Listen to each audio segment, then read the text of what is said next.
Hi friends, ഞാനിന്ന് ചെയ്യാൻ പോകുന്നത് ഗാർലിക് റൈസും എഗ് ഗീ റോസ്റ്റും ആണ്. അതിനായിട്ട് നമുക്ക് ബാസ്മതി റൈസ് കഴുകി വൃത്തിയാക്കിയ ശേഷം വെള്ളം ഒഴിച്ച് വേവാൻ വയ്ക്കാം. അരിയെല്ലാം ഇപ്പോൾ നന്നായിട്ട് വെന്ത് വന്നിട്ടുണ്ട്. വെന്ത ശേഷം നമുക്ക് വടിച്ച് മാറ്റി വെച്ചേക്കാം. ഇനി മറ്റൊരു പാത്രത്തിൽ നമുക്ക് ഒരു 3 സ്പൂൺ നെയ്യ് ഒഴിച്ച് 1 സ്പൂൺ ജീരകം ഇട്ട് കൊടുക്കാം.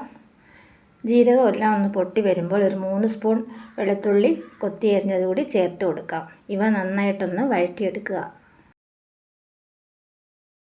വെളുത്തുള്ളിയെല്ലാം മുരിഞ്ഞു വരുന്ന സമയത്ത് നമുക്ക് ഒരു വലിയ സവാള കൊത്തി അരിഞ്ഞത് കൂടി ചേർത്ത് കൊടുക്കാം.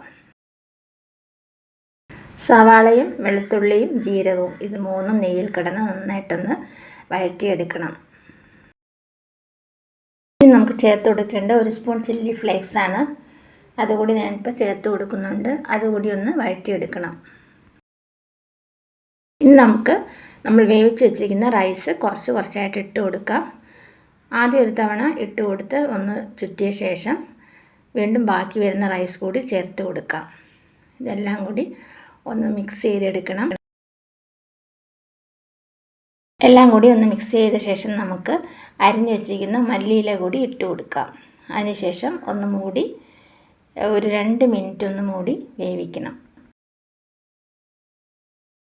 ടേസ്റ്റി ആയിട്ടുള്ളൊരു റെസിപ്പിയാണിത്. എല്ലാവരും ഒന്ന് ട്രൈ ചെയ്ത് നോക്കുക. ഒരു 2 മിനിറ്റ് ശേഷം നമുക്ക് തുറന്ന് ഉപയോഗിക്കാവുന്നതാണ്. ഇപ്പോൾ ചോറൊക്കെ റെഡി ആയിട്ടുണ്ട്. വളരെ ടേസ്റ്റി ആയിട്ടുള്ളൊരു റൈസാണ്. നമുക്ക് പെട്ടെന്ന് തയ്യാറാക്കാൻ പറ്റുന്ന ഒരു റൈസാണിത്. നമുക്ക് ഫ്രൈഡ് റൈസിൻ്റെ അതേ ടേസ്റ്റ് തന്നെയാണ് ഈ റൈസിനുള്ളത്. അടുത്തതായിട്ട് മുട്ടക്കറി തയ്യാറാക്കാം നമുക്ക്. അതിനായിട്ടൊരു 3 മുട്ടയാണ് ഞാൻ വേവിച്ചെടുത്ത് വെച്ചിട്ടുള്ളത്. നമുക്ക് അരപ്പ് എന്തൊക്കെയാണെന്ന് നോക്കാം. അരപ്പിനായിട്ട് ഞാനിപ്പോൾ എടുത്തിട്ടുള്ളത് 1 സ്പൂൺ വീതം മല്ലി, 1 സ്പൂൺ കടലപ്പരിപ്പ്, 1 നുള്ളു ഉലുവ, 1 പട്ട, ഏലക്ക, ഗ്രാമ്പൂ, ഇഞ്ചി വെളുത്തുള്ളി ചെറിയ കഷ്ണം, കാശ്മീരി ചില്ലി മുളക് 4 എണ്ണം, 1/2 സ്പൂൺ വീതം പെപ്പർ, ജീരകം, പെരുംജീരകം എന്നിവ എടുത്തിട്ടുണ്ട്.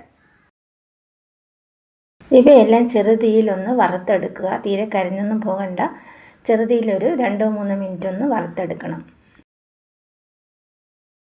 അതിനുശേഷം മിക്സിയിലിട്ട് നല്ല മഷി പോലെ അരച്ചെടുക്കുക. മറ്റൊരു പാനിൽ നമുക്ക് കുറച്ച് നെയ്യ് ഒഴിച്ചു കൊടുക്കാം.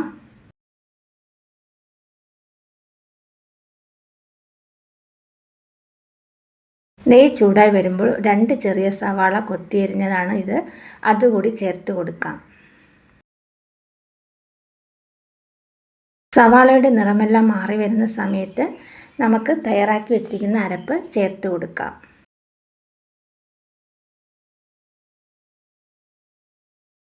സവാളയും അരപ്പും എല്ലാം ഒന്ന് യോജിപ്പിച്ച് കൊടുക്കുക. ബാക്കി വരുന്ന അരപ്പിൽ കുറച്ച് വെള്ളം ചേർത്ത് ഒഴിച്ചു കൊടുക്കാം. ഈ കറിക്ക് കുറച്ച് വെള്ളം മാത്രം മതി. ഇനി കുറച്ച് മഞ്ഞൾപ്പൊടി ചേർത്ത് കൊടുക്കാം. കൂടെ തന്നെ 1 സ്പൂൺ ഉപ്പ് കൂടി ചേർത്ത് കൊടുക്കാം. ഇനി ഞാൻ ചേർത്ത് കൊടുക്കുന്നത് 1 സ്പൂൺ ടൊമാറ്റോ സോസാണ്. 1-2 സ്പൂൺ കൂടി ചേർത്ത് കൊടുക്കാവുന്നതാണ്. നമുക്ക് ടേസ്റ്റ് എങ്ങനെയെന്ന് നോക്കിയിട്ട് വേണം ചേർത്ത് കൊടുക്കാൻ. ഇനി കറിവേപ്പില കൂടി ഇട്ട് കൊടുക്കുന്നുണ്ട്. കറി തിളയ്ക്കുമ്പോൾ നമുക്ക് വേവിച്ച് വെച്ചിരിക്കുന്ന മുട്ടയെല്ലാം ചേർത്ത് കൊടുക്കാം. ലോ ഫ്ലെയിമിലിട്ട് വേണം കറിയൊക്കെ തയ്യാറാക്കാനായിട്ട്. കറിയിലെ വെള്ളമൊക്കെ വറ്റിയാൽ നമുക്ക് സ്റ്റൗ ഓഫ് ചെയ്യാവുന്നതാണ്. ഇപ്പോൾ നമ്മുടെ മുട്ടക്കറിയൊക്കെ റെഡി ആയിട്ടുണ്ട്. വളരെ ടേസ്റ്റി ആയിട്ടുള്ളൊരു ഐറ്റമാണ്. ഇപ്പോൾ നമ്മുടെ ഗാർലിക് റൈസും എഗ് ഗീ റോസ്റ്റും റെഡി ആയിട്ടുണ്ട്. എല്ലാവരും ഒന്ന് ട്രൈ ചെയ്ത് നോക്കുക. വീഡിയോ ഇഷ്ടമായ ലൈക്ക്, ഷെയർ ആൻഡ് സബ്സ്ക്രൈബ് ചെയ്യുക. അതുപോലെ നിങ്ങളുടെ കമൻറ്റ്സ് എന്നെ അറിയിക്കുക.